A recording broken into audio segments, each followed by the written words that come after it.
ভাবতে ভাবতে অনেক পরিচালকরাই শুরু করেছেন actually.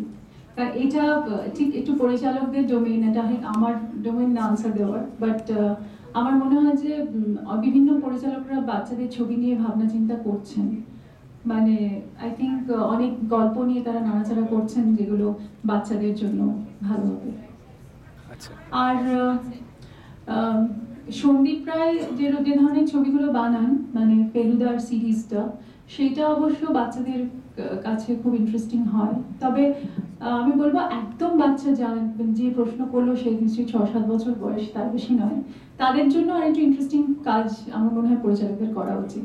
I think serious thoughts are going on. আচ্ছা।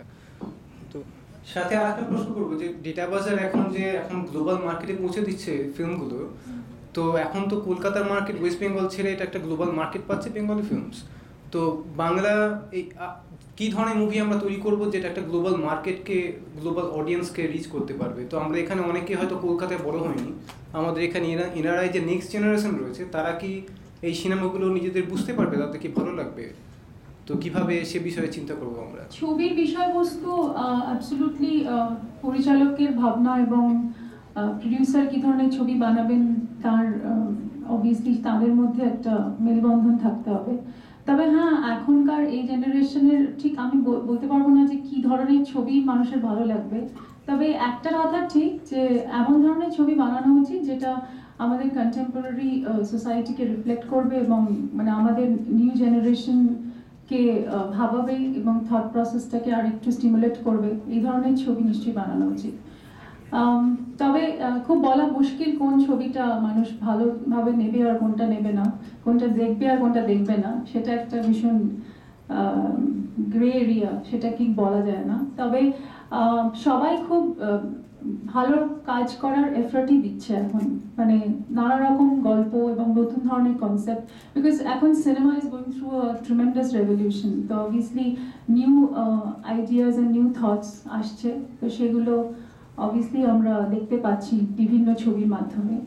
এবং খুব স্মার্ট ছবি তৈরি হচ্ছে, মিউজিকের মধ্যে অনেক চেঞ্জেস এসছে, কনসেপ্টের মধ্যে অনেক চেঞ্জ এসছে, look of cinema has changed, it's a kind of new look has come. তো ফলে অনেক ধরনের এক্সপেরিমেন্টেশন চলছে যেটা আমার মনে হয় এখনকার জেনারেশনকে কেটার করছে। আচ্ছা, একটা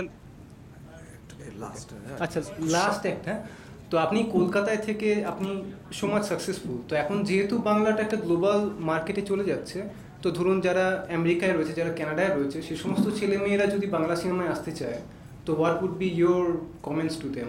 how can they become successful? Bangla cinema আসতে চায় মানে অভিনেতা হিসেবে, ডিরেক্টর হিসেবে, এনি মানে অ্যাসোসিয়েশন বাংলা সিনেমায় এখন তো বহু স্কুলস এন্ড মানে প্রচুর কারিকুলাম হয়ে গেছে, সেগুলোর মাধ্যমেই মানুষ মানে সব ছেলেমেয়েরা নিজেদেরকে প্রিপেয়ার করছে। আমার মনে হয় এখনকার জেনারেশন বা এখনকার ছেলেমেয়েরা অনেক বেশি smart, they know exactly what to do, মানে টু রিচ দেয়ার গোলস, মানে they know what to achieve.